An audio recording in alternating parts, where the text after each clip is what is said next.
N'entre plus qui veut en Allemagne.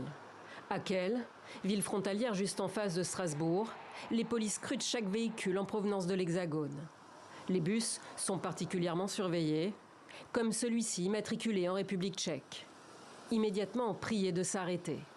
Sous l'œil des journalistes venus immortaliser le moment, les officiers contrôlent minutieusement l'identité de chaque passager. Nos contrôles sont très flexibles et dépendants de la situation. Les contrôles ciblent plutôt les véhicules pour lesquels nous soupçonnons une migration illégale. Nous voulons réduire au minimum les désagréments pour les transfrontaliers et le transfert de marchandises. Les contrôles se font aussi à bord du tram qui traverse le Rhin et déverse Kehl. Tous les usagers doivent montrer patte blanche. Un tour de vis voulu par Berlin que certains voient comme une nécessité.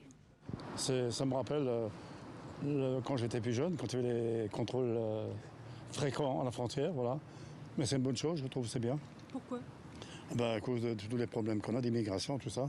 Je ne suis pas contre les étrangers ou quoi que ce soit, mais je trouve que cela apporte un peu de sécurité.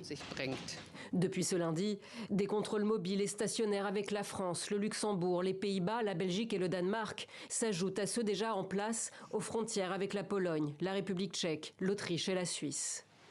À Francfort-sur-Oder, à la frontière avec la Pologne, la mesure a un écho particulier. Le Land s'apprête à voter. L'extrême droite, victorieuse déjà en Thuringe, est en embuscade.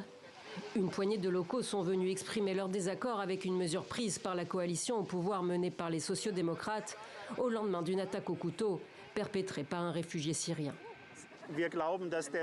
Nous pensons que le discours se limite à l'immigration clandestine et nous pensons que la question de savoir si quelqu'un vient ici illégalement ou si quelqu'un est un criminel n'est pas décisive.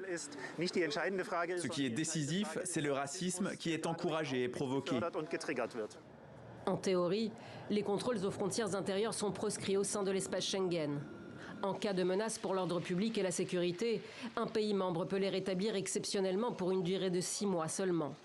Après une politique migratoire généreuse ces dernières années, l'Allemagne ferme donc ses portes, malgré les réticences de ses voisins et de Bruxelles, qui craint un effet domino.